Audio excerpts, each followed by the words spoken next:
So guys, আপনারা যারা photo editing করেন তারা নিশ্চয়ই জানেন স্কেচবুক অ্যাপটি কত গুরুত্বপূর্ণ। এই অ্যাপটির মাধ্যমে ফেস টোন অ্যান্ড স্মুথ থেকে শুরু করে অনেক কিছু কাজ করা যায়। কিন্তু ইদানিং অ্যাপটি আপডেট হওয়ার পর অনেক কিছু প্রবলেম দেখা দিচ্ছে। ফটোতে এরকম একটি হোয়াইট ফ্রেম দিচ্ছে অ্যান্ড সেভ করলেও হোয়াইট ফ্রেমটি থাকতেইছে। তো এর সমাধান কি?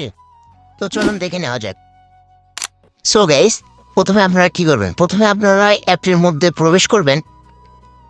সো অ্যাপটি খুঁজে নেবেন। অ্যাপটি আপনার ফোনে যদি অ্যাপটি না থাকে তাহলে আপনার প্লে স্টোর থেকে ইনস্টল করে নেবেন।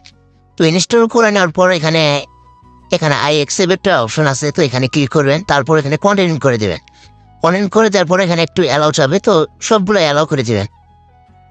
তো অ্যালাউ করে দেওয়া হয়ে গেলে আমাদের অ্যাপটিতে প্রবেশ করাবে। তারপর কি করবেন? আপনারা দেখতে পাচ্ছেন এখানে কিন্তু অলরেডি একটি হোয়াইট ব্যাকগ্রাউন্ড দিয়ে দিছে। তো মূলত এখানে কাজ করতে হবে আপনাদের। এখানে দেখতে পাচ্ছেন একটি অপশন আমি মার্ক করে দেখাচ্ছি। তো এখানে ক্লিক করবেন। এখানে ক্লিক করার পর এখানে দেখতে পাবেন ইনপুট ফ্রম ফাইলস। তো এখানে ক্লিক করবেন। এখানে ক্লিক করার পর নিচে একটি অপশন দেখতে পারবেন ডিসকার্ড কারেক্ট স্কেচ। তো এখানে ক্লিক করবেন। ক্লিক করার পর এখানে ডিসকার্ড করে দিবেন। তো ডিসকার্ড করে দেওয়ার পর আপনারা মূলত কি করবেন? এখানে উপর একটা অপশন দেখতে পাচ্ছেন শো রোডস। তো এখানে ক্লিক করবেন। আমি মার্ক করে দেখাচ্ছি। তো এখানে ক্লিক করুন। তারপর এখানে উপরে দেখতে পাচ্ছেন রিসেন্ট। সো এখানে আমি রিসেন্টে ক্লিক করলাম। তো আমি অন্য একটি ফটো সিলেক্ট করে নিচ্ছি। সো আমি এটাকে সিলেক্ট করে নিলাম। তো দেখতে পাচ্ছেন আগে কিন্তু একটা হোয়াইট এরকম একটি হোয়াইট ফ্রেম ছিল, তো এখন নাই। তো এটাকে সেভ করার পরও কিন্তু এরকম থাকবে না। আমি সরাসরি লাইভ প্রুফ দেখাচ্ছি।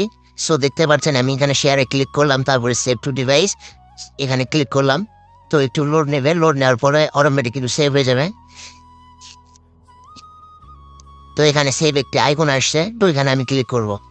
তো এখানে ক্লিক করার পর আপনাদের সরাসরি ফোনের গ্যালারিতে চলে যাবেন।